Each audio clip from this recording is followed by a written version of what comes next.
Welcome to 360 Tamil. இன்னைக்கு இந்த வீடியோல கிரைம் பேட்ரோல்ல இருக்க ஒரு சூப்பரான எபிசோட் தான் நான் உங்களுக்காக கொண்டு வந்திருக்கேன். கண்டிப்பா இந்த எபிசோடு கதை உங்களுக்கு பிடிக்கும்னு நம்புறேன். இல்ல நிறைய கேரக்டர்ஸ் வருவாங்க, அதை நல்லா கவனிச்சுக்கோங்க, அப்பதான் கதை உங்களுக்கு கிளியரா புரியும். நான் முதல்ல இந்த எபிசோடோட பிளாட் என்னன்றதை சொல்றேன். ஒரு அம்மா ரெண்டு பொண்ணுங்க இருக்காங்க. அதுல சின்ன பொண்ணு இருக்கா பாத்தீங்களா, திடீர்னு மர்மமான முறையில கொலை செய்யப்படுறா. யாரோ வீடு பூந்து அவளை கொளுத்திட்டு போயிடுறாங்க போல. யார் இந்த விஷயத்த பண்ணாங்கன்ற மாதிரி விசாரணை நடக்குது. ஆக்சுவலா அந்த பொண்ணு முதல்ல இறந்து போயிருக்க மாட்டா, தீக்காயத்தோட உயிர் பொழைச்சுதான் இருப்பா. போக போக தான் அவளுக்கு ப்ராப்ளம்லாம் வருது.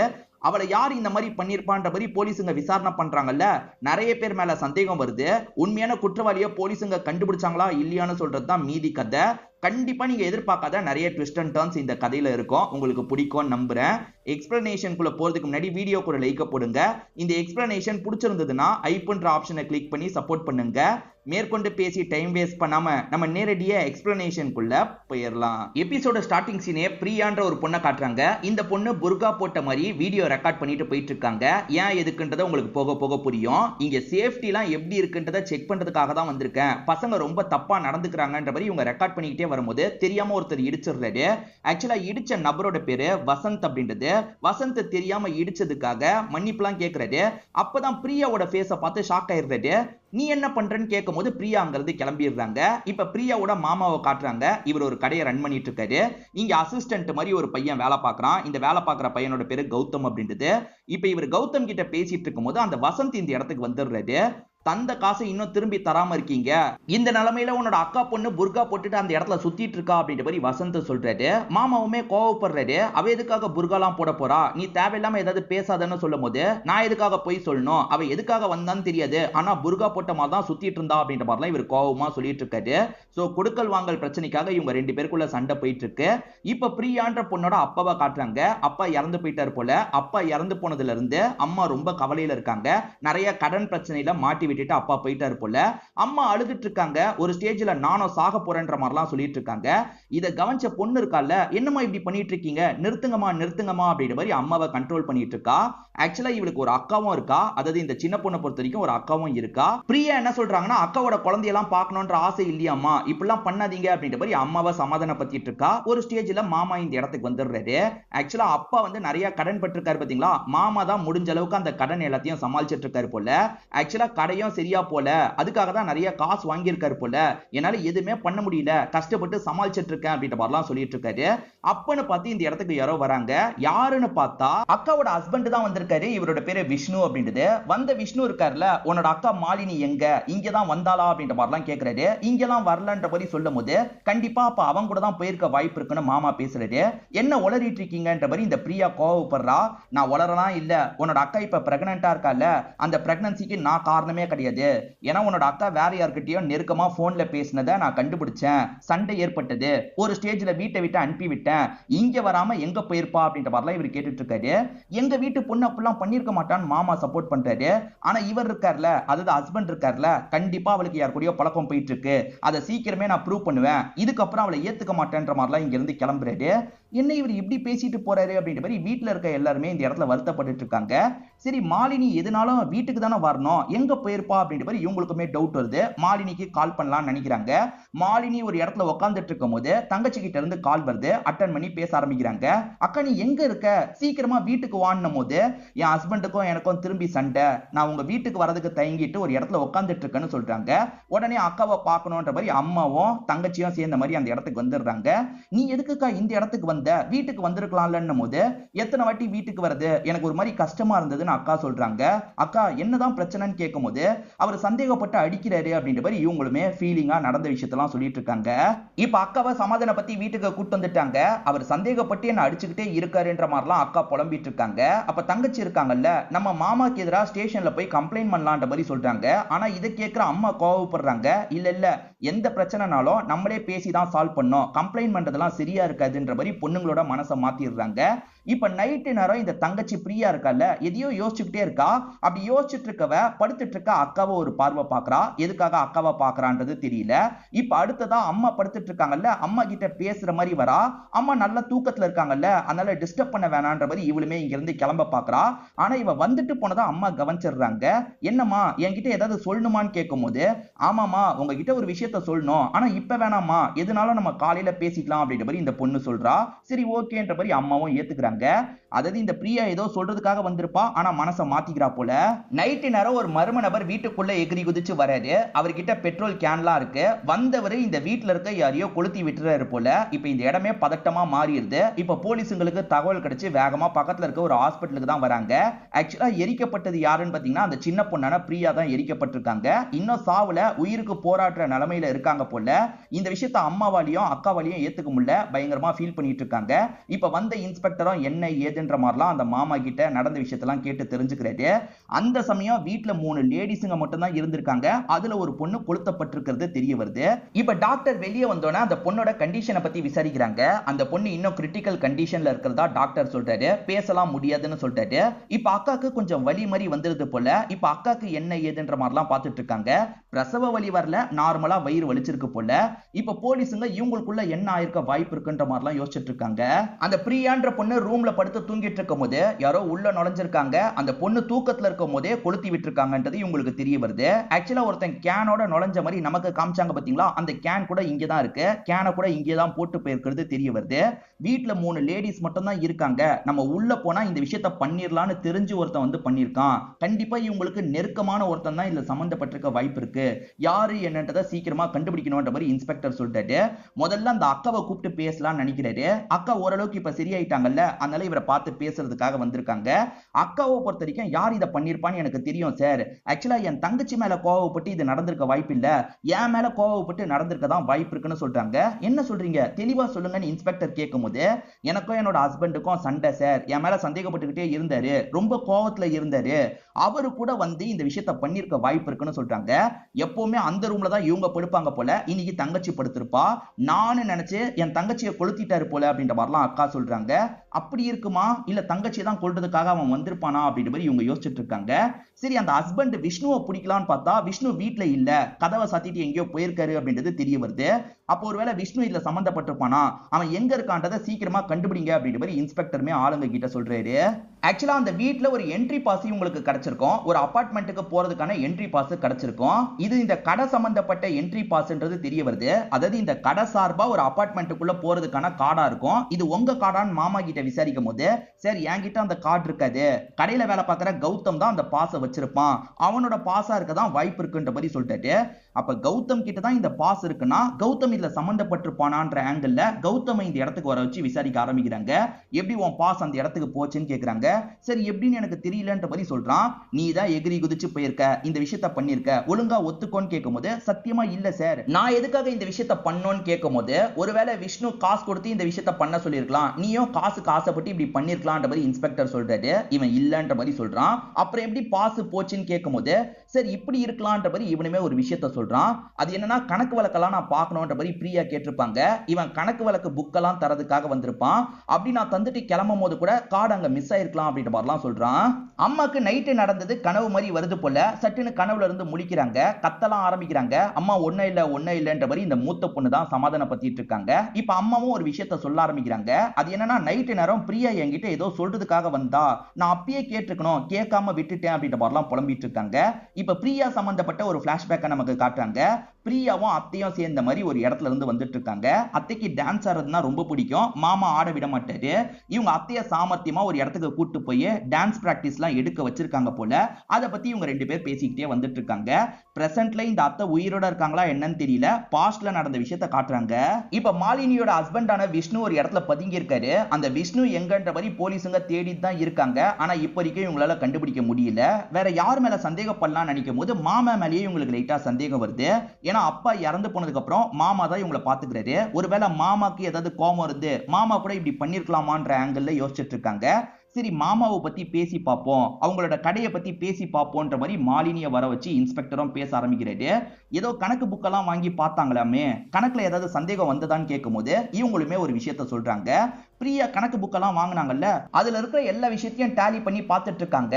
அக்காவும் என்னாச்சுன்னு கேட்கும்போது, அக்கா கணக்கு எல்லாமே சரியா டேலி ஆக மாட்டேங்குதுக்கா, மாமா வந்து நம்ம கிட்ட சரியான கணக்கை சொல்றது இல்ல, மாமா நம்மளை ஏமாத்துறாரு போல அப்படின்ற மாதிரிலாம் சொல்லும் போது, சேச்சா மாமா அப்படி பண்ண மாட்டாருன்ற மாதிரி மாலினி கொஞ்சம் சப்போர்ட் பண்றாங்க. ஆனா பிரியாவை பொறுத்த வரைக்கும் கண்டிப்பா ஏதோ தப்பு இருக்குக்கா, சீக்கிரமே நான் கண்டுபிடிச்சிருவேன் அப்படின்ற மாதிரிலாம் சொல்லியிருப்பாங்க. ஆக மொத்தத்துல மாமா கடையில கணக்கு வழக்குல ஏமாத்து வேலை பண்றதை பிரியா கண்டுபிடிச்சிருக்காங்க. அதனால கூட மாமா ஏதாவது பண்ணிருப்பாரான்ற மாதிரி இன்ஸ்பெக்டர் கேக்குறாரு.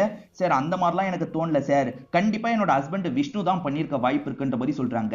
மாமாவோட ஒய்ஃபை பத்தி கேட்கும் போது, சார் ஒய்ஃப் எப்பயோ இறந்து போயிட்டாங்க அப்படின்ற மாதிரிலாம் இந்த மாலினி சொல்றாங்க. இப்ப அப்படியே கட் பண்ணி பாஸ்ட்ல நடந்த விஷயத்தை காட்டுறாங்க. ஆக்சுவலா ஆன்ட்டியை பொறுத்த வரைக்கும் மாமாக்கு தெரியாம டான்ஸை கத்துட்டு இருக்காங்கல்ல, இந்த பொண்ணு எனக்கும் சொல்லித்தாங்கன்ற மாதிரி கேட்கிறா. கண்டிப்பா உனக்கும் சொல்லித்தரேன்ற மாதிரி அத்தை சொல்றாங்க. அத்தையும் இந்த பிரியா பொண்ணும் ரொம்ப க்ளோஸ்ன்றது தெரிய வருது. இப்ப பிரசன்ட்ல இந்த மாமா இருக்கார்ல, இவரோட அக்கா கிட்ட பேசுறதுக்காக வராரு. என்ன சொல்றாருன்னா, தேவையில்லாம அவளை கஷ்டப்படுத்திட்டு இருக்கோம், பேசாம அவளை சாக விட்டுலாம் அப்படின்ற மாதிரி சொல்றாரு. இதை கேட்கிற பிரியாவோட அம்மா பயங்கரமா டென்ஷன் ஆயிடுறாங்க. நீ என்னடா பேசிட்டு இருக்க அப்படின்ற மாதிரி கோவப்படுறாங்க. அக்கா இல்லக்கா, அவ உடம்புல நிறைய காயம் இருக்கு, அவ வெளியே வந்தாலுமே கல்யாணம் பண்றதெல்லாம் ரொம்ப கஷ்டம்க்கா அப்படின்ற மாதிரி சொல்றாரு. அதெல்லாம் தேவையில்லை, என் பொண்ணு பொழைக்கணும்ன்ற மாதிரி இவங்க சொல்றாங்க. இப்ப போலீஸுங்களுக்கு அந்த மாமா மேல சந்தேகம் வந்துருச்சுல்ல, அவரை பத்தி விசாரிக்கிறாங்க.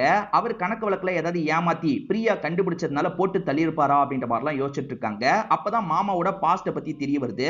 அவரோட ஒய்ஃப் இறந்து போயிருக்காங்கல்ல, அவங்கள பொறுத்த வரைக்கும் கேஸ் வெடிச்சு தான் இறந்து போயிருக்காங்க, அதாவது எரிஞ்சு தான் இறந்து போயிருக்காங்கன்றது தெரிய வருது. அதே மாதிரிதான் இந்த பிரியாவும் கொல்லப்பட்டிருக்கா, ஒருவேளை அவர் தான் இதை பண்ணிருப்பாரு போல அப்படின்ற மாதிரிலாம் யோசிக்கிறாங்க. இப்ப அவரை லாக் பண்ணி பேச ஆரம்பிக்கிறாங்க. நீங்க தானே இந்த விஷயத்த பண்ணீங்கன்னு கேக்குறாங்க. நான் எதுக்கு சார் இந்த விஷயத்த பண்ண போறேன், நானா இந்த விஷயத்த பண்ணலன்ற மாதிரி சொல்லிட்டாரு. ஆக்சுவலா கணக்கு வழக்குல நீங்க சில ஏமாத்து வேலை பண்ணிருக்கீங்க, பிரியா அந்த விஷயத்தை கண்டுபிடிச்சா உங்களுக்கு பிரச்சனை இல்ல, அதனால தான் இப்படி பண்ணிருக்கீங்க. கணக்கு வழக்கு டேலி ஆகாம இருக்கிறதுக்கு ஒரு காரணம் இருக்குன்ற மாதிரி இவருமே இந்த இடத்துல ஒரு விஷயத்தை சொல்ல ஆரம்பிக்கிறாரு. ஆக்சுவலா வசந்த்னு ஒருத்தன் காசுக்காக பிரச்சனை பண்ணுவான் பாத்தீங்களா, அவன் என்ன சொல்றான்னா, உன்னோட அப்பா சாவறதுக்கு முன்னாடி என்கிட்ட 5 லட்சம் ரூபாய் வாங்கினாரு, அந்த காசை தான்ற மாதிரி அடிக்கடி வந்து பிரச்சனை பண்ணுவான். 5 லட்சம் ரூபாய் வாங்கினதுக்கு சாட்சி இல்லல்ல, எப்படி நாங்க காசை தர முடியாது அப்படின்ற மாதிரி மாமாவும் இந்த பிரியாவும் சொல்லிட்டு இருக்காங்க. அப்ப வசந்த் என்ன பண்றானா, டே கௌதம் இங்க வாடான்ற மாதிரி கௌதம்னு வேலை பார்க்குற பையனை கூப்பிடுறான். காரணம் இவரு 5 லட்சம் ரூபாய் காசு தந்தாரு பாத்தீங்களா, அப்ப இந்த கௌதம் பக்கத்துல தான் இருந்திருப்பான். உன் அப்பா கிட்ட நான் காசு தந்ததை இவன் பார்த்தான், இவன் கிட்ட கேளுன்னு சொல்லும் போது ஆமா தந்தாரு அப்படின்ற மாதிரி கௌதம் சொல்றான். ஆனா கௌதம் ஒரு வேலைக்காரன் இல்ல, இவன் சொல்றதை நாங்க எப்படி ஏத்துக்க முடியும்ன்ற மாதிரி மாமாவும் பிரியாவும் பெருசா ஏத்துக்க மாட்டாங்க. ஆக்சுவலா மாமா இவனை சமாளிக்கிறதுக்காக அப்பப்ப கொஞ்சம் காசு எடுத்து தருவாரு, அதெல்லாம் கணக்குல கொண்டு வர முடியாது இல்ல, அதனால தான் கணக்கு பெருசா டேலி ஆயிருக்காது. சார் உண்மையில ப்ராப்ளம் வராம இருக்கிறதுக்காக அப்பப்ப வசந்துக்கு நான் கொஞ்சம் காசை தருவேன் சார், அதனால தான் கணக்கு டேலி ஆகலன்னு சொல்றாரு. இதை தாண்டி வசந்த பொறுத்த வரைக்கும் அவ பூர்கா போட்டு சுத்துனான்ற மாதிரி கதையெல்லாம் கிளப்பி விட்டுட்டு இருந்தான் அப்படின்ற மாதிரி இவர் சொல்றாரு. இது கதையை கிளப்பி விட்டுட்டு இருந்தானா, அவனை லாக் பண்ணோம் அப்படின்ற மாதிரி இவங்களுமே வசந்த லாக் பண்ணி விசாரிக்க ஆரம்பிக்கிறாங்க. அந்த பொண்ணை பத்தி நீ தப்பு தப்பா சொல்லிட்டு இருந்தியாமே, அவ புர்கா போட்டு சுத்துனான்ற மாதிரிலாம் சொல்லிட்டு இருந்தியாமேன்னு கேட்கும்போது, ஆமா சார் உண்மையிலேயே அந்த பொண்ணு புர்கா போட்ட மாதிரி என் ஏரியால சுத்திட்டு இருந்தா, ஏன் எதுக்குன்றதெல்லாம் எனக்கு தெரியல சார், ஆக்சுவலா நான் நடந்து போயிட்டு இருக்கும்போது தெரியாம அந்த பொண்ணை இடிச்சிட்டேன், அப்பதான் அவளை கவனிச்சேன் அப்படின்ற மாதிரிலாம் இவர் சொல்லிட்டு இருக்காரு. ஆக்சுவலா இந்த கதையோட ஸ்டார்டிங்கே நமக்கு காமிச்சாங்கல்ல, அதை பத்தி தான் இவர் சொல்லிட்டு இருக்காரு. இதை தாண்டி போலீஸுங்களுக்கு இப்பதான் ஒரு தகவல் தெரிய வருது, அந்த பொண்ணோட போன் கிடைச்சிருக்காது. அந்த பொண்ணோட போன் ஏன் கிடைக்கல, அந்த பொண்ணோட போன் எங்க போச்சுன்றதை நம்ம கண்டுபிடிக்கணும் அப்படின்ற மாதிரிலாம் இவங்களுக்குள்ள இந்த இடத்துல பேசிட்டு இருக்காங்க. அந்த பிரியாவோட அம்மா அவங்க கிட்ட பேசணும் அப்படின்ற மாதிரி சொல்லியிருப்பாங்க. ஹாஸ்பிட்டல்ல அந்த அம்மாவை பார்த்து பேசுறதுக்காக தான் இவங்க எல்லாருமே சேர்ந்த மாதிரி அந்த இடத்துக்கு வந்துட்டு இருக்காங்க. அம்மா ஏதோ சொல்லணும்னு சொன்னீங்கல்ல, என்ன விஷயம்னு கேட்கும்போது இந்த அம்மாவும் நடந்த விஷயத்த சொல்றாங்க. அது என்னன்னா, முந்தின நாள் நைட்டு என்னோட பொண்ணு கொஞ்சம் அப்செட்டா இருந்தா, என்கிட்ட ஏதோ சொல்றதுக்காக வந்தா, ஆனா நைட்டு நேரம் வேணா நான் காலையில சொல்றேன்ற மாதிரி கிளம்பி போயிட்டா, நான் அப்பயே என்ன ஏதுன்றதை கேட்டிருக்கணும், என்ன பிரச்சனைனே தெரியல அப்படின்ற மாதிரி அம்மா பயங்கரமா ஃபீல் பண்ணிட்டு இருக்காங்க. இதை யார் பண்ணியிருந்தாலும் சரி விடாதீங்க அப்படின்ற மாதிரிலாம் அம்மா சொல்றாங்க. இன்ஸ்பெக்டருமே பொண்ணு புர்கா போட்ட மாதிரி அந்த ஏரியாக்கு எதுக்காக போனா, ஏதாவது லவ் மேட்டரா அப்படின்ற மாதிரி கேட்கறாரு. என் பொண்ணு லவ் பண்ணியிருந்தா என்கிட்ட சொல்லியிருப்பா, என்கிட்ட அந்த மாதிரி எதுவுமே சொன்னது இல்லை அப்படின்ற மாதிரிலாம் அம்மா இந்த இடத்துல சொல்லிட்டு இருக்காங்க. எங்களை பொறுத்த வரைக்கும் உங்க தம்பி மேலதான் சந்தேகம் இருக்கு, ஏன்னா தம்பியோட ஒய்ஃபும் இந்த மாதிரி தானே இறந்து போனாங்க, அதே சமயம் தம்பி கணக்குல ஏதோ ஏமாத்து வேலை பண்ணியிருக்காரு, அதை பிரியா கண்டுபிடிச்சிருக்கா, அதுக்காக அவர் கூட பண்ணிருக்கலாம் நாங்க சந்தேகப்படுறோம்னு சொல்லும் போது என்ன சொல்றீங்க அப்படின்ற மாதிரி அம்மா பயங்கரமா ஷாக் ஆகுறாங்க. எங்களோட சந்தேகம் மட்டும்தான் இன்னும் உறுதியாவல, நாங்க சீக்கிரமா ஏதாவது கண்டுபிடிச்சா சொல்றோம்ன்ற மாதிரி சொல்றாரு.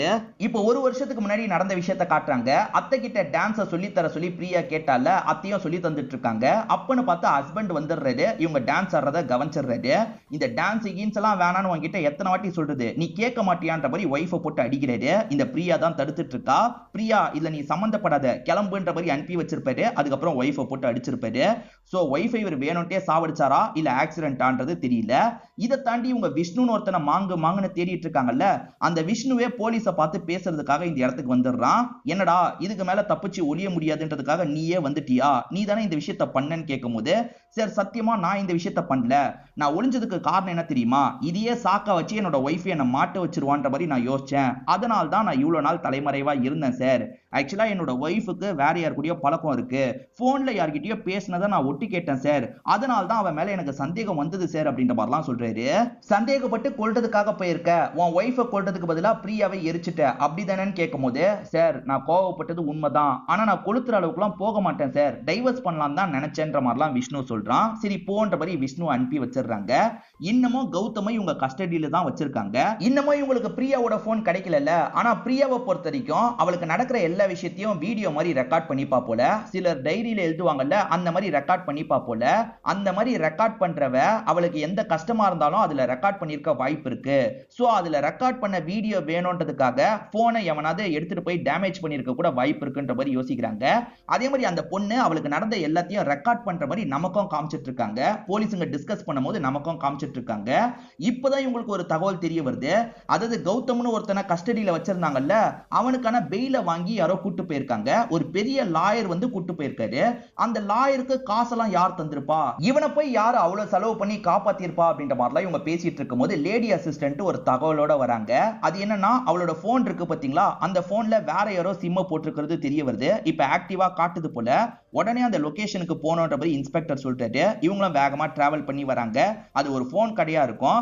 இந்த போன் எப்படி வாங்கிட்ட வந்ததுன்னு கேட்கும் போது, சார் அந்த பொண்ணு தான் டிஸ்பிளே டேமேஜ் ஆயிடுச்சு மாத்தித்தாங்கன்னு சொன்னா சார், போன் கரெக்டா இருக்கான்னு பாக்குறதுக்காக என் சிம்ம போட்டு செக் பண்ண சார், அவ்வளவுதான் அப்படின்ற மாதிரிலாம் சொல்லிட்டாரு. இவன் சொல்றது உண்மைதானா அப்படின்ற மாதிரி யோசிக்கிறாங்க. ஏற்கனவே வசந்த் தள்ளி விட்டு போன் உடஞ்ச மாதிரி ஆச்சுன்னு சொன்னார்ல, அதனால இவங்களுமே நம்புறாங்க. இந்த பொண்ணோட போன்ல இருக்க எல்லா வீடியோவையும் பார்த்தா ஏதாவது கிடைக்கும்னு யோசிக்கிறாங்கல்ல, இந்த பொண்ணோட எல்லா ரெக்கார்டிங்கும் ஒவ்வொன்னா இவங்க பார்க்க ஆரம்பிக்கிறாங்க. சோ அவளோட டெய்லி லைஃப்ல நடக்கிற எல்லாத்தையும் சொல்றா. அதே மாதிரி மோட்டிவேட் பண்ற மாதிரி நிறைய விஷயங்களை பேசிட்டு இருக்கா. இந்த மாதிரி ஒவ்வொன்னா இவங்க வேக வேகமா பார்த்துட்டு இருக்காங்க. ஆக்சுவலா புர்கா போட்ட மாதிரி நடந்து வந்தா பாத்தீங்களா, அந்த வீடியோவையும் பாக்குறாங்க. அங்க சேஃப்டி ப்ராப்ளம் இருக்கு போல, அதனால தான் புர்கா போட்ட மாதிரி இன்னைக்கு வர போறேன், பெண்கள் கிட்ட யாரெல்லாம் இந்த ஏரியால சில்மிஷம் பண்றாங்கன்றதை நான் கண்டுபிடிக்க போறேன் அப்படின்ற மாதிரி சொல்லிக்கிட்டே தான் இவங்க ரெக்கார்ட் பண்ணி வந்துட்டு இருக்காங்க. அப்படி இவங்க வந்துட்டு இருக்கும் போது தான் தெரியாதனமா வசந்த் இருக்கார்ல இடிச்சிருப்பாரு. அப்படி இடிச்சதுல இவங்களோட போனு கீழே போய் விழுந்திருக்கும். சோ வசந்த் சொன்னது உண்மைதான் அப்படின்றது இவங்களுக்கு தெரிய வருது. இந்த பொண்ணுமே இந்த காரணத்துக்காக தான் போயிருக்கா, பாய் ஃப்ரெண்ட் எல்லாம் இல்ல போல அப்படின்ற மாதிரி இவங்களுமே இந்த இடத்துல யோசிக்கிறாங்க. ஆக்சுவலா கௌதம யாரோ வெளியே எடுத்தாங்கன்னு சொன்ன பாத்தீங்களா, யாரு வெளியே எடுத்திருக்காங்கன்னு இப்பதான் தெரிய வருது. இவனுமே நன்றி எல்லாம் சொல்லிட்டு இருக்கான். யாருக்கு நன்றி சொல்றான்னா, அந்த அக்காவன மாலினிக்கு நன்றி சொல்லிட்டு இருக்கான். சரி விடு விடு, நம்ம அப்புறமா பார்த்து பேசிக்கலாம் அப்படின்ற மாதிரிலாம் சொல்றாங்க. இங்க ஒரு பிளாஷ்பேக்கா நமக்கு காட்டுறாங்க. ஆக்சுவலா நைட்டு நேரம் அக்கா இருக்காங்கல்ல, இந்த பையனை வர வச்சு இந்த பையன் கிட்ட பேசிட்டு இருக்காங்க. ஆக்சுவலா அக்கா இவனை லவ் பண்ணிருப்பாங்க. ஆனா வீட்டுல வேற ஒருத்தரை பார்த்து கல்யாணம் பண்ணி வச்சிருப்பாங்க. அவர் அடிச்சு டார்ச்சர் பண்ணதுனால நடுவுல இவங்கிட்ட பேச ஆரம்பிச்சிருப்பாங்க. அதுதான் ஹஸ்பண்டுக்கு சந்தேகத்தை வர வச்சிருக்கோம். ஹஸ்பண்டோட குழந்தைய தான் வயிற்றுல சுமக்குறாங்க. ஆனா நீ என்ன கல்யாணம் பண்ணிப்பலன்னு கேட்கும் போது இவனுமே ஏத்துப்பன்ற மாதிரிலாம் சொல்லிட்டு இருக்கான். இவங்க ரெண்டு பேர் பேசிட்டு இருக்கிறத தங்கச்சி பிரியா வந்து கவனிச்சிடுறாங்க. என்னக்கா பண்ணிட்டு இருக்க, அப்ப மாமா சொல்றதெல்லாம் உண்மையான்ற மாதிரி தங்கச்சி கோவப்பட்டிருப்பா. இது வரைக்கும் தான் நமக்கு காட்டுறாங்க. இப்ப போலீஸ் டிஸ்கஸ் பண்றதை நமக்கு காட்டுறாங்க. ஆக்சுவலா லாயர் வந்து யார் சொல்லி கூட்டு போனாருன்னு தெரிய வருது. அந்த அக்கா சொல்லி தான் கூட்டு போனது தெரிய வருது. இப்ப வீடியோல ஒரு விஷயம் கிடைச்சிருக்கு. அந்த பிரியான்ற பொண்ணு இருக்காங்க பாத்தீங்களா, ஒரு பையனை வீடியோல காட்டுறாங்க. இவனும் நானும் ரிலேஷன்ஷிப்ல இருக்கோன்ற மாதிரிலாம் வீடியோல ரெக்கார்ட் பண்ணிட்டு இருக்காங்க. சோ இந்த பையன் யாரு என்னன்னு தெரிஞ்சுக்கணும் அப்படின்ற மாதிரி இவங்க யோசிக்கும் போது இந்த பையனோட பேரு இர்ஃபான் அப்படின்றது தெரிய வருது. ஓஹோ, ரெண்டு பேர் வேற வேற மதம் சொல்ல முடியாது, புர்கா போட்டு போட்டு இவனை கூட போய் பார்த்துக்கலான்ற மாதிரி இன்ஸ்பெக்டர் சொல்லிட்டாரு. இப்ப அந்த அக்கா கிட்ட விசாரணை பண்ணோம், அதே மாதிரி இந்த லவ் மேட்டரை பத்தி அம்மா கிட்டயும் பேசணும் அப்படின்ற மாதிரி யோசிக்கிறாரு. அம்மாவும் அக்காவும் ஹாஸ்பிட்டல்ல தானே இருக்காங்க. இப்பதான் ஒரு ஷாக்கிங்கான விஷயம் நடக்குது. அந்த பொண்ணு இறந்து போயிடுறா போல, அவ இறந்து போயிட்டாலே அப்படின்ற மாதிரி பயங்கரமா ஃபீல் பண்ணிட்டு இருக்கும் போது இவங்களுமே விசாரணை பண்றதுக்காக இந்த இடத்துக்கு வந்துடுறாங்க. இப்ப மாலினி கௌதம் ரெண்டு பேரையும் லாக் பண்ண மாதிரி இன்ஸ்பெக்டருமே நிறைய கேள்வி கேட்டுட்டு இருக்காரு. உங்க ரெண்டு பேருக்குள்ளயும் பழக்கம் போயிட்டு இருக்கு, நீ அதனால தான் இவனை வெளியே எடுத்திருக்க, இந்த விஷயம் பிரியாக்கு தெரிஞ்சதுனால ஏதாவது ப்ராப்ளம் வந்துச்சா, ஒழுங்கு மரியாதையா சொல்லுங்கன்னு கேட்கும் போது சரி எல்லாத்தையும் சொல்லிடுறோம் அப்படின்ற மாதிரி நடந்த விஷயத்தை இவங்க சொல்ல ஆரம்பிக்கிறாங்க. அந்த நாள் இவன் மாலினிய நைட்டு பாக்குறதுக்காக வந்தான் பாத்தீங்களா, அப்படி போகும்போது தான் காடை விட்டுட்டு போயிருப்பான். அவங்க ரெண்டு பேர் பேசினதை தங்கச்சி கேட்டுட்டாங்கல்ல, பயங்கரமா இந்த இடத்துல கோவப்பட்டு இருக்காங்க. அப்ப மாமா சொன்னதெல்லாம் உண்மையான்னு கேட்கும்போது சத்தியமா உண்மை கிடையாது, ஆக்சுவலா மாமா டார்ச்சர் பண்ண போகவே தான் நான் இவங்கிட்ட திரும்பி பேச ஆரம்பிச்சேன், முன்கூட்டியே லவ் பண்ண திரும்பி பேச ஆரம்பிச்சேன், மத்தபடி எங்களுக்குள்ள எந்த ஒரு தப்பான விஷயமும் நடக்கல, நான் இவனை கல்யாணம் பண்ணிக்கணும்னு ஆசைப்படுறேன் அப்படின்ற மாதிரிலாம் அக்கா சொல்றாங்க. இந்த மாதிரிலாம் நடந்துருச்சுல, இதை பத்தியே தான் பிரியா அன்னைக்கு நைட்டு முழுக்க யோசிச்சிருப்பா. இதை பத்தி அம்மா கிட்ட சொல்லாமா வேணாமான்ற மாதிரி தான் யோசிச்சிருப்பா. இதுதான் நடந்தது அப்படின்றத நமக்கு புரிய வச்சிட்டு இருக்காங்க. இது அம்மா கிட்ட சொல்லிட்டா பிரச்சனைன்றதுக்காக நீங்க ரெண்டு பேர் சேர்ந்து தான் இந்த விஷயத்தை பண்ணீங்களா அப்படின்ற மாதிரி இன்ஸ்பெக்டர் கேட்கிறாரு. சார் சத்தியமா அந்த மாதிரிலாம் கிடையவே கிடையாதுன்ற மாதிரி இவங்க ரெண்டு பேருமே சொல்லிட்டு இருக்காங்க. ஆக்சுவலா வந்து அவளை பொறுத்த வரைக்கும் இர்ஃபான்னு ஒருத்தனை லவ் பண்ணியிருக்கா பாத்தீங்களா, அதை பத்தி உனக்கு தெரியுமான்னு கேட்கும் போது சரி என் தங்கச்சி எதுனாலும் சொல்லிடுவா சார், இந்த லவ் மேட்டரை பத்தி என்கிட்ட சொல்லவே இல்லைன்ற மாதிரிலாம் மாலினி சொல்றாங்க. லவ் மேட்டர் ரொம்ப சீக்கிரட்டா வச்சிருந்திருக்கா போலியே அப்படின்ற மாதிரி இவங்களுமே யோசிக்கிறாங்க. அந்த இர்ஃபான் என்ற பையனோட அட்ரஸ்லாம் கிடைச்சிருது இல்ல, அந்த இர்ஃபான் பையனை பாக்குறதுக்காக இவங்களுமே இர்ஃபானோட வீட்டுக்கு வந்துடுறாங்க. அப்பா மட்டும்தான் இருக்காரு. பையனை பத்தி கேட்கும் போது அப்பா அழ ஆரம்பிச்சிடுறாரு. என்னாச்சுன்னு கேட்கும் போது அப்பாவும் நடந்த விஷயத்த சொல்றாரு. ஆக்சுவலா அந்த பொண்ணு இறந்து போயிட்டாங்கல்ல, அந்த தகவல் தெரிய வந்தோடனே பையன் கையை கட் பண்ணிருப்பான். எது பையன் கையை கட் பண்ணிக்கிட்டானா, ஏன் என்னாச்சுன்னு கேட்கும் போது ரெண்டு பேருமே லவ் பண்ணாங்கல்ல, ஏத்துக்க முடியாம இப்படி பண்ணிட்டான்ற மாதிரி அப்பா புரிய வச்சிட்டு இருக்காரு. இப்ப ஹாஸ்பிட்டல்ல இருக்க அந்த பையனை பாக்குறதுக்காக வந்துடுறாங்க. எவ்வளவு நாளா லவ் பண்ணிட்டு இருக்கீங்கன்னு கேட்கும் போது சார் 6 மாசமா நாங்க ரெண்டு பேர் லவ் பண்ணிட்டு இருக்கோம், அவளோட வீட்ல லவ் ஏத்துக்கல சார் அப்படின்ற மாதிரி இந்த பையன் ஒரு விஷயத்த சொல்றான். ஆக்சுவலா பிரியா தைரியமானவங்கல்ல, அதனால ஒரு ஸ்டேஜ்ல இந்த இர்ஃபானை வீட்டுக்கு கூட்டு வந்துடுறாங்க. இவன் பேரு இர்ஃபான், நான் இவனை கல்யாணம் பண்ணிக்கணும்னு ஆசைப்படுறேன் அப்படின்ற மாதிரி சொல்றாங்க. இதை கேட்கிற மாமாக்கும் அம்மாக்கும் பயங்கர கோவம் வந்துருது. ஒரு முஸ்லீம் பையனை கல்யாணம் பண்ணி பண்ண தைரியமா சொல்றியான்ற மாதிரி கோவப்பட்டிருப்பாங்க. அந்த இர்ஃபானை அடிச்சு துரத்தி விட்டுருப்பாங்க. இர்ஃபானு கவலையில இருக்கும் போதுதான் அவங்க எரிக்கப்பட்டது தெரிய வந்திருக்கும். அதனால இவனுமே கையெல்லாம் கட் பண்ணிட்டேன் அப்படின்ற மாதிரிலாம் சொல்லிட்டு இருக்கான். சோ இதை பத்தி பேரண்ட்ஸ் கிட்ட பேசணும்ன்ற மாதிரி யோசிக்கிறாங்க. ஏன்னா லவ் கிவன் எதுவுமே இல்லைன்ற மாதிரி ஏற்கனவே அம்மா சொன்னாங்கல்ல. இப்ப இன்ஸ்பெக்டருமே சந்தேகமா நிறைய கேள்வி கேட்கிறாரு. ஆக்சுவலா இந்த இர்ஃபான் பையன் கூட ரிலேஷன்ஷிப்ல இருக்கிறதா உங்க பொண்ணு வீடியோ எடுத்து வச்சிருக்கா, இந்த பையனை உங்களுக்கு தெரியுமான்னு கேட்கும்போது தெரியாதுன்ற மாதிரி பச்சையா போய் சொல்றாங்க. அந்த பையன் உங்க வீட்டுக்கு வந்திருக்கான், நீங்க அவமானப்படுத்தி அனுப்பி வச்சிருக்கீங்க, உண்மையை சொல்லுங்கன்னு கேட்கும்போது சரி இந்த பையனை இதுக்கு முன்னாடி நாங்க பார்த்ததே இல்ல, அதே மாதிரி இந்த பையனை பத்தி எங்க பொண்ணுமே சொன்னதே கிடையாது சார், சத்தியமா நாங்களாம் எதுவுமே பண்ணலன்ற மாதிரி சொல்லிட்டாங்க. இவங்க ரெண்டு பேர் கூட ஆணவ கொலை பண்ணிருக்கலாம் அப்படின்ற மாதிரி தோண ஆரம்பிக்குது. அதாவது பொண்ணு வேற ஒரு மதத்து பையனை கல்யாணம் பண்ணிக்கலாம்னு நினைக்கிறாள்ல, அதனால அம்மாவே கூட சாவடிச்சிருக்க வாய்ப்பு இருக்கு அப்படின்ற மாதிரிலாம் இவங்க யோசிச்சுட்டு இருக்காங்க. அப்பதான் இன்ஸ்பெக்டரோட அசிஸ்டன்ட்ங்க வேற ஒரு விஷயத்த சொல்றாங்க. அது என்னன்னா, இவங்களை மட்டும் நம்ம சந்தேகப்பட்டா சரியா இருக்காது சார், அந்த பையனோட அப்பா கூட இப்படி பண்ணிருக்கலாம்ல, அதாவது இர்ஃபானோட அப்பாக்கு கூட உள்ளுக்குள்ள இது பிடிக்காம இருந்திருக்கலாம், அவர் கூட இந்த பொண்ணை இப்படி பண்ணிருக்கலாம்ல அப்படின்ற மாதிரிலாம் கேட்கும்போது அவர் பண்ணிருக்க கூட வாய்ப்பு இருக்கு அப்படின்ற மாதிரி இன்ஸ்பெக்டருமே சொல்றாரு. அந்த பொண்ணுக்கு யாராவது தொல்லை கொடுத்தாங்களான்ற ஆங்கிள் விசாரிக்கும் போது புதுசா இவங்களுக்கு ஒரு தகவல் கிடைக்குது. அது என்னன்னா, ஒரு பையன் ஒரு விஷயத்தை கவனிச்சதா சொல்றான். என்ன கவனிச்சன்னு கேட்கும் போது இந்த பையனுமே டீட்டெயிலா ஒரு விஷயத்த சொல்ல ஆரம்பிக்கிறான். அது என்னன்னா, பைக்ல ஒரு நபர் இருக்கான் பாத்தீங்களா, வேகமா வந்த மாதிரி பிரியாவை நிறுத்தி பேச ஆரம்பிக்கிறான். பிரியா கிட்ட கொஞ்சம் மிரட்டுற மாதிரிலாம் பேசிட்டு இருக்கான். பேசின பையன் யாருன்னு கேட்கும் போது அவனை நான் பார்த்தது இல்ல சார், ஆனா அவன் கையில இந்த மாதிரி பச்சை குத்தி இருக்கும் அப்படின்ற மாதிரி ஒரு அடையாளத்தை சொல்றான். இந்த மாதிரி பச்சை குத்தி இருக்க பையனா, சரி அந்த பையனோட ஃபேஸையும் நீ பார்த்திருப்பல்ல, வரையறதுக்கு ஹெல்ப் பண்ணுன்னு கேட்கும்போது இந்த பையன் சரின்ற மாதிரி அடையாளத்தெல்லாம் சொல்லிட்டு இருக்கான். இவன் சொல்ற அடையாளம் மூலியமா ஒரு நபரோட ஃபேஸை வரைஞ்சிடுறாங்க. இவனோட பேரு யூசுப் அப்படின்றது தெரிய வருது. இவன் பேர்ல ஏதாவது கேஸ் இருக்கான்னு விசாரிங்கன்ற மாதிரி இன்ஸ்பெக்டர் சொல்லியிருப்பாரு. விசாரிச்சதுல இவன் பேர்ல கேஸ் இருக்கிறது தெரிய வருது. அது என்னன்னா, லவ் மேட்டர்ல மிரட்டுற வேலை எல்லாம் பண்ணுவாங்கல்ல, அந்த வேலையெல்லாம் இவன் பண்ணுவான்றது தெரிய வருது. பிரியாவோட குடும்பம் இதை பண்ணிருக்கலாம், அப்படி இல்லைன்னா அந்த இர்ஃபான் பையனோட அப்பா கூட இதை பண்ணிருக்கலான்ற ஆங்கிள் இன்ஸ்பெக்டர் யோசிக்கிறாரு. இப்பதான் வேற ஒரு தகவல் தெரிய வருது. இர்ஃபானோட சொந்தக்கார பையனா தான் இவன் இருப்பான். சோ சொந்தக்காரங்கன்றது தெரிஞ்சோன்னே இப்ப இர்ஃபான் மேலயும் சந்தேகம் வருது, இந்த பையன் மேலயும் சந்தேகம் வருது. இந்த பையனோட பேரு யூசுப் அப்படின்றது. இவங்க ரெண்டு பேரையும் அமுக்கணும் அப்படின்ற மாதிரி போலீஸுங்க இருக்காங்கல்ல, நேரா இவங்களோட வீட்டுக்கு வந்துடுறாங்க. இப்ப இர்ஃபானை லாக் பண்றாங்க, யூசுப் எங்க இருக்கான்றதை கண்டுபிடிச்சு அவனையும் லாக் பண்றாங்க. இப்ப ரெண்டு பேரையும் ஸ்டேஷனுக்கு கூட்டு வந்து அடின்னு அடிச்சிட்டு இருக்காங்க. ஒழுங்கு மரியாதையா உண்மையை சொல்லுங்கன்னு கேட்கும்போது சரி நாங்க சொல்லிடுறோம் அப்படின்ற மாதிரி இவனுங்களுமே சொல்ல ஆரம்பிக்கிறாங்க. இவனோட பேர் இர்ஃபான் தானே, இவன் இர்ஃபான்ன்ற பேரை மறைச்சு வேற ஒரு பேர்ல வந்து பிரியா கிட்ட பழக ஆரம்பிச்சிருப்பான். பிரியாவை ஃபாலோ பண்ணிக்கிட்டே இருப்பான். ஒரு ஸ்டேஜ்ல பேச ஆரம்பிச்சிருப்பான். பிரியாக்குமே இவனை பிடிச்சிருக்கும். பிரியாவும் லவ் பண்ண ஆரம்பிச்சிருப்பாங்க. அப்படிதான் அவனை வச்சு வீடியோ எல்லாம் எடுத்திருப்பாங்க.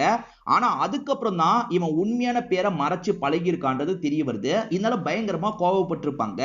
நீ வேற மதம்ன்றது எனக்கு பிரச்சனையே கிடையாது, ஆனா மறைச்சு என்கிட்ட பழகின பத்தியா, அப்போ உன்னோட இன்டென்ஷனே கொஞ்சம் தப்பா இருக்கு. உன்ன மாதிரி ஒருத்தன் கூட என்னோட மீதி வாழ்க்கையை நான் வாழ மாட்டேன், என்னை விட்டுரு அப்படின்ற மாதிரிலாம் கேட்கறாங்க. அப்படிலாம் சொல்லாத ப்ளீஸ், என்னை ஏத்துக்கோன்ற மாதிரி இவன் பிரச்சனை பண்ணிட்டு இருக்கான். ஆக்சுவலா இவன் வீட்டுக்கு கூட்டு போனா வீட்டுல இருக்கவங்க என்ன அடிச்சு துரத்திட்டாங்கன்ற மாதிரி சொன்னான் பாத்தீங்களா.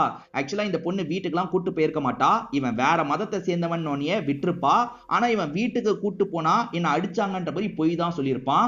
பேரண்ட்ஸ் பக்கம் கேஸை திருப்பி விடுறதுக்காக போய் சொல்லியிருப்பான். இந்த யூசுப் மிரட்டுற வேலை எல்லாம் பாக்குறவனா இருக்கான்ல, எனக்காக மிரட்டுன்னு இர்ஃபான் கேட்டோன்னா யூசுஃபும் சரின்ற மாதிரி ஏத்திருப்பான். பிரியா நடந்து போயிட்டு இருக்கும் போது மடக்கி பேச ஆரம்பிக்கிறான். நான் இர்ஃபானுக்கு தெரிஞ்சவன் தான், இர்ஃபானை நீ எதுக்காக விட்டுட்டு போயிட்ட, திரும்பி இர்ஃபான் கூட ஒழுங்கா சேர்ந்துரு அப்படின்ற மாதிரி சொல்றான். என்ன மிரட்டுறியா, என்னால சேர முடியாது, முடிஞ்சதை பாத்துக்கோ அப்படின்ற மாதிரி அசிங்க பத்திட்டு அங்க இருந்து கிளம்பி போயிருப்பாங்க. இல்ல யூசுப் பயங்கர கடுப்பாயிடுறான். இர்ஃபானும் எனக்கு கிடைக்காதவ யாருக்கும் கிடைக்க கூடாது, கதையை முடிச்சிருன்ற மாதிரி யூசுப் கிட்ட கேட்டிருப்பான். யூசுப் தான் அன்னைக்கு நைட்டு திருட்டுத்தனமா வீட்டுக்குள்ள நுழைஞ்சு எரிச்சு விட்டுருப்பான். சோ இவனுங்க ரெண்டு பேர் தான் பண்ணிருக்காங்கன்றது தெரிஞ்சதுல இவங்க ரெண்டு பேரையும் லாக் பண்றாங்க. இன்னொன்னு பக்கம் இப்ப அக்காக்கு வந்து பெண் குழந்தை பிறந்திருக்கு. மாலினி என்ன சொல்றாங்கன்னா என்னோட தங்கச்சி பிரியா தான் வந்து பிறந்திருக்கா அப்படின்ற மாதிரிலாம் அம்மா கிட்ட சொல்றாங்க. அம்மாவும் எமோஷனல் ஆயிட்டு இருக்காங்க. எனக்கு பையன் தான் வேணும், பையன் தான் பாதுகாப்பு அப்படின்னு சொல்லும் போது ஏன்கா பையன் தான் வேணும்னு நினைக்கிற, பொண்ணா இருந்தா என்னன்ற மாதிரி பிரியா சொல்லியிருப்பா. அதெல்லாம் இந்த அக்காவோட மைண்ட்ல ஓடிட்டு இருக்கு. அக்காவும் இந்த இடத்துல அதெல்லாம் யோசிச்சு பார்த்து எமோஷனல் ஆயிட்டு இருக்காங்க. ஆக்சுவலா தங்கச்சி மோட்டிவேஷனலா நிறைய பேசியிருப்பா பாத்தீங்களா, அப்படிப்பட்டவ இப்ப உயிரோட இல்லன்ற மாதிரி இன்ஸ்பெக்டரும் டீமும் ஃபீல் பண்றாங்க. இதோடய இந்த கதையை நமக்கு முடிச்சிடுறாங்க. இந்த கதையில வந்த ட்விஸ்ட் அண்ட் டர்ன்ஸ்லாம் கண்டிப்பா உங்களுக்கு பிடிச்சிருக்கும்னு நம்புறேன். இந்த வீடியோ உங்களுக்கு பிடிச்சிருந்ததுன்னா லைக் பண்ணுங்க, கமெண்ட் பண்ணுங்க, மறக்காம 360 தமிழ் சேனலை சப்ஸ்கிரைப் பண்ணுங்க. தொடர்ச்சியா இந்த மாதிரி வீடியோக்கள் வந்துகிட்டே தான் இருக்கும்.